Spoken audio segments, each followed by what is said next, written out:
ಧನ್ಯನಾದೆನು ಗುರುವೇ. ನಾನು ಇರಿಬಿ 84 ಲಕ್ಷ ಜೀವರಾಶಿಯನ್ನು ತಿರುಗಿ ಬಸವಳಿದು ಬೆಂಡಾಗಿ ಕಷ್ಟ ನಷ್ಟಾದಿಗಳ ಅನುಭವಿಸುತ್ತಾ ನಾನು ನರಕದಲ್ಲಿ ಹೊರಳಾಡುವೆನು. ನರಕವನ್ನು ಬಿಡಿಸಿ ನನಗೆ ಸುಜ್ಞಾನವನ್ನು ಬೋಧನೆ ಮಾಡಿ ಜೀವನ ಮುಕ್ತಿ ಎಂಬುವ ಸಾಧನೆಯನ್ನು ತಿಳಿಸಿ ನನ್ನನ್ನು ಕೈಲಾಸಕ್ಕೆ ಒಯ್ಯುವೆ ಗುರುವೇ, ನನ್ನನ್ನು ಕೈಲಾಸಕ್ಕೆ. ಅದಕ್ಕಾಗಿ ವೇದ ಶ್ರುತಿಗಳೆಲ್ಲ ಕರಮುಗಿದು ಹೇಳುತ್ತೀಯವು. 3 ಲೋಕದೊಳು ಗುರುವೇ ಅಧಿಕ, ಅವನಿಂದಾಗುವುದು ಬಿಡುಗಡೆ ದುಃಖವೆಂಬುದು ತಿಳಿದು ನೋಡಿ ಕೇಳಿ. ಆದರೂ ಕೂಡ ಗುರುವಿನ ನಾವು ಒಲಿಸಿಕೊಳ್ಳಲಿದ್ದರೆ ನಮ್ಮಂತ ಮೂರ್ಖರಾರು ಎಲ್ಲ ಭೂಮಂಡಲದ ಮೇಲೆ. ಗುರುನಾಥ ಎಷ್ಟು ಚಂದ ಹೇಳ್ಯಾನ. ನಿಜಗುಂಡ್ರು ಅದಕ್ಕೆ ನಿಜವನ್ನ ಅರಿತು ಪೇಳಿಯನ್ನು ನಿಜಗುಣ ಶಿವಯೋಗಿ. ಎಲ್ಲರೂ ಪುರಾಣ ಬರದಿಯರು ಎಲ್ಲ ಪುರಾಣಗಳನ್ನು ನೋಡಿದರೆ ಒಂದು ಅಕ್ಷರವನ್ನು ತೆಗೆಯಬಹುದು, ಆದರೆ ನಿಜಗುಣಿಯ ಬರೆದಂತ ಶಾಸ್ತ್ರವನ್ನು ತೆಗೆಯಲಾರರು. ಪರಮಾತ್ಮನೇ ಸದೇಕ ನಗು ನಗುತ್ತಲಿದ್ದನು ಅಂತ ಶಾಸ್ತ್ರ ಅಂತ ಕಚ್ಚಿನೇ ಬರದಾರ. ಕಲ್ಲು ದೇವರು ತಾಗ ತೆರೆ ಹಾಕುತ್ತಲಿತ್ತು ಸೋಮಲಿಂಗ. ನಾನು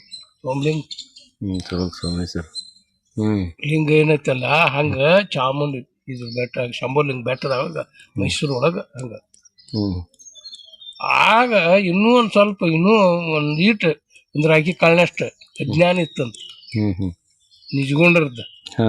ಗುರು ಇನ್ನೂ ಹೇಳಿದಾಗ ಯಪ್ಪ ನೀನೇ ಹೇಳೋದ್ ಬಿಟ್ಟು ಆ ಕಲ್ಲು ಏನು ಹೇಳ್ತತಿ ಅಂದಂತ.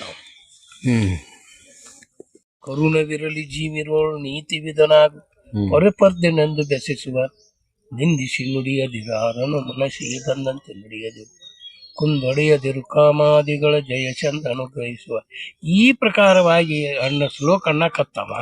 ಆಗ ಅದು ಈಶ್ವಮೂರ್ತಿ ಕೊಲ್ಲತ್ತಲ್ಲ ಅದು ತಿಳಿ ಹಾಕತ್ತಿರ್ತ. ಹೌದು ಹೌದು ಹೌದು, ನೀನು ನುಡಿಯತಕ್ಕಂತ ಶಬ್ದ ಅರ್ಥಗಳು ಗಂಭೀರವಾಗಿದವ. ನನ್ನನ್ನು ಕಾಣುವ ಸೂಕ್ತ ಮಾರ್ಗವಿದು. ಸೂಕ್ತ ಮಾರ್ಗ ಅಂದ್ರೆ ಒಳ್ಳೇದು ಮಾರ್ಗ ಇದು ಅಂತ. ಅದಕ್ಕೆ ನಿಜಗುಣಿ ಅವರ ಶಾಸ್ತ್ರವನ್ನು ಯಾರು ಬಲ್ಲಿದಾರೋ, ಯಾರು ಅದನ್ನು ಪಠಣ ಮಾಡ್ತಾ ಇದ್ದಾರೋ, ಅದರ ಮ್ಯಾಲ ಭಕ್ತಿ ಅದಾರೋ, ಸತ್ಯವನ್ನು ತಿಳಿದಾರೋ ಅವರಿಗೆ ಮಾತ್ರ ಇದು ಬಹಳ.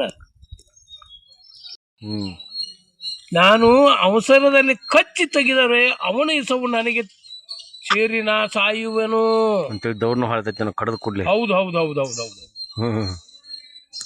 ಅವಸರದಾಗ ಮತ್ತೆ ಗಬಕನ ಹರ್ಕೊಂಡು ತಟ್ಟಾಗಿ ಬಿಡ್ತಿ ಅಂತಂದ್ರೆ ಇವನ್ ಇಸಾನ ಅದಕ್ಕೆ ತಗೊಂಡು ಅದು ಸಾಯ್ತತೆ ಅಂತ ನೋಡ.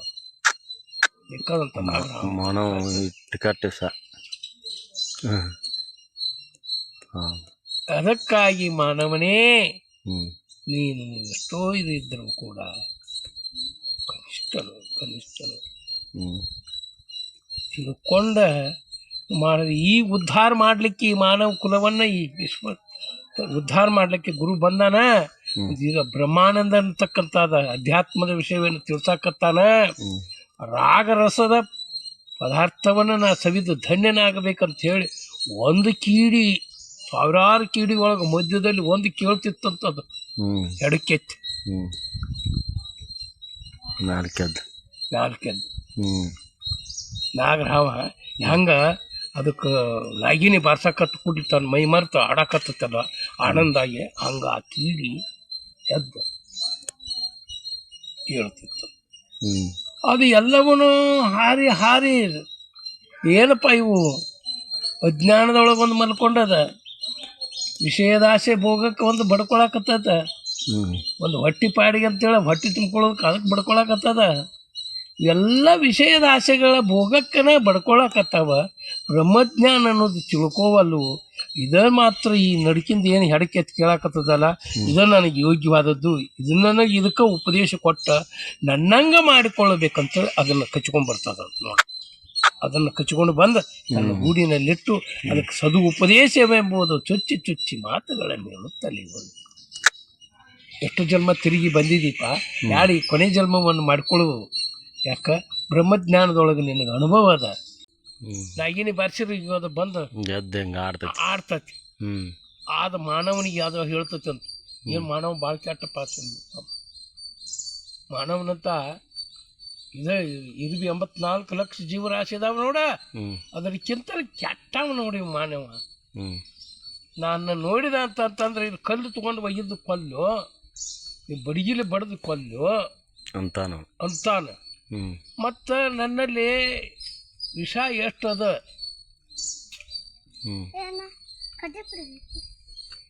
ಕಡ್ಡಿ ಪಡಿಗೆ ಅಲ್ಲಿ ಮ್ಯಾಲ ಹೋಗಪ್ಪ ಇಲ್ಲಿ ಕೊಡ್ತಾರ ಐತಿ ಅಪ್ಪ ಅಜ್ಜ ನಿಂತಕೈತಿ ಅಂತ ಕೊಡ್ತಾರಪ್ಪ. ಯಾವ್ರವ್ರ ಬುಡ್ಡ ಯಾವ್ರವ್ರ ಸೌದತ್ತವ್ರ ಸೌದತ್ತಿ ಅಜ್ಜಾಗ ಬಂದಿರಿ.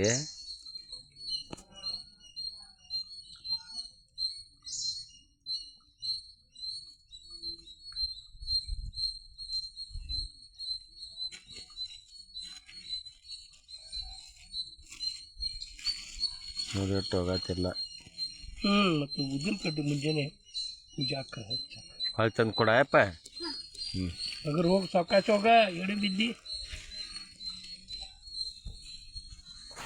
ಅದಕ್ಕೆ ಶಾಸ್ತ್ರೋಕ್ತವಾಗಿ ಹಾವಿನ ಹಲ್ಲಿನಲ್ಲಿ ವಿಷವು ಹಲ್ಲು ತೆಗೆದು ಬಿಟ್ಟಿರ್ತಿ ಅವ ಹೌಗಾರ ಬುಟ್ಟಾಗಿ ಇಟ್ಕೊಂಡು ಆಡಿಸ್ಕೊಂತಾನ ಬುಟ್ಟಿ ತುಂಬ್ಕೋತಾನ ಕೊಳ ಹಾಕೊಂಡು ಅಡ್ಡಾಡ್ತಾನ. ಚೋಳಿನ ಕೊಂಡೆಯಲ್ಲಿ ಇಸವು ಅದ್ರ ಕೊಂಡೆ ಮ್ಯಾಲ ಮುರಿದು ಬಿಟ್ಟಿರ್ತಿತ್ಬೇಕಾ ಹಂಗಾಯ ಹಿಡ್ಕೊಂಡು ಅಡ್ಡಾಡ. ತುಂಬ ನೊಣದ ಶಿರಸ್ಸಿನಲ್ಲಿ ಇಸವು ನೊಣ ಶಿರದಲ್ಲಿ ಅರ್ಧಕ್ಕಿರೋ ಇಷ ಅದ ಅದು ಊಟದ ಮೇಲೆ ಅದು ಇತ್ತು ಮಾಡಿಬಿಟ್ರೆ ಅಂತ ಬೈರು ಭೂಮಿಗೆ ಶುರುವಾಗ್ತದೆ. ಮಾನವನನ್ನು ಪಾದ ಉಂಗಷ್ಟವು ಅಂದ್ರೆ ಕಾಲ ಏನಂತ ಹೆಬ್ಬೆರಳದಲ್ಲ ಶಿರಭಾಗ ಬೇಕು, ಅವನ ಕರುಣೆಯ ಪಡೆಯಬೇಕು, ಅವನ ವಾಣಿ ಕರುಣಕ್ಕೆ ಕೇಳಬೇಕು ಅನ್ನುವಂಥ ಆಸೆ ಬುದ್ಧಿ.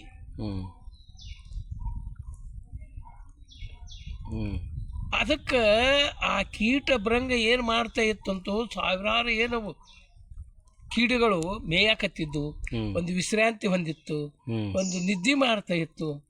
ಇದ್ರಾಗ ನನ್ನ ಇದಕ್ಕೆ ಯಾವುದು ಹೊಂತದ ಅಂತ ತಿಳ್ಕೊಂಡ ನಾದವೇ ಬ್ರಹ್ಮವೆಂಬುವುದು ಗುಯಿಗುಡುತ್ತ ಹಾರಾಡುತ್ತಲಿತ್ತು. ಅಷ್ಟು ಕಿಡಿಗಳ ಮ್ಯಾಲ ಹಾರ್ತಿತ್ತಂತ ಮ್ಯಾಲ ಅವು ಬುಡಕ್ ಮೇಯಾಕತ್ತಿ ನಾವ. ಆಗ ಒಂದು ದೌಡ್ ಹೊಟ್ಟೆ ತುಂಬ್ಕೋಬೇಕಂತ ಒಂದು ಅದು ಬಡ್ಕೋತಿತ್ತಂತ, ಮತ್ತೊಂದು ವಿಷಯ ಸುಖಕ್ಕೆ ಅದ ಬಡ್ಕೊಳಕತ್ತಿತ್ತು. ಒಂದು ಮರ ಇಂಥ ಗುರುಗಳು ದಿನ ರಗಡ ಮದ್ದು ಬೇಟಕ್ಕದ ನಿದ್ದೆ ಬೀಳಿ ಸುಖ ಅದು ಬಡ್ಕೊಳಕತ್ತಿತ್ತು. ಯಾವಕ್ಕೂ ಬ್ರಹ್ಮಜ್ಞಾನ ಆಗಲಿಲ್ಲ. ನಾದವೇ ಬ್ರಹ್ಮವೆಂಬುದು ತಿಳಿಲಿಲ್ಲ. ಸಂಗೀತದೊಳಗೆ ಆನಂದ ಅದ ಅನ್ನುವಂಥದ್ದು ಗೊತ್ತಾಗಲಿಲ್ಲ ಅದಕ್ಕೆ. ಅವಕ್ಕೂ ಭಜನಾ ಅಂದ್ರೆ ಏನ, ಭಜನಾದೊಳಗೆ ಎಂಥ ಸುಖ ಅದ, ನಾದ ಬರಾಕತ್ತದ, ಹಾರ್ಮೋನಿಯಂ ನಾದ ಎಂಥ ಸುನಾದ, ಕಟ್ಟಿಗೆ ಒಳಗೆ ತಾಳ ಯಾವ ಪ್ರಕಾರವಾಗಿ ಹಿಡಿತಾ ಇದ್ದಾರೆ, ತಾಳಕ್ಕೆ ತಕ್ಕಂತೆ ಆ ಪ್ರಕಾರವಾಗಿ ನೇಮಾದಿದಿಂದ ರಾಗವನ್ನು ಮಾಡಿ ಎದುರು ಮಾಡಕತ್ತಿದ್ದಾರೆ ಅಂತ ಅಂದ್ಬಳಕ್ ಅದ್ರ ಸುಖ ಅನ್ನೋದು ತಿಳ್ಕೊಳ್ಳಿಲ್ಲ. ಅದರ ಒಂದು ನಡು ಮಧ್ಯದಲ್ಲಿ ಎಡಕ್ಕೆತ್ತಿ ಕೇಳ್ತಿತ್ತಂತ. ಸಾವಿರಾರು ಕೀಡಿಗಳ ಮಧ್ಯದಲ್ಲಿ ಒಂದೇ ಕೀಡಿಯು ಈ ಬ್ರಹ್ಮಾನಂದ ಅಂತಕ್ಕಂಥದ್ದು ಎಲ್ಲಿಂದ ಬರಾಕತ್ತದ, ಈ ಸುನಾದ ಏನದಪ್ಪ, ಎಷ್ಟು ಆನಂದ ಆಗ್ತದ,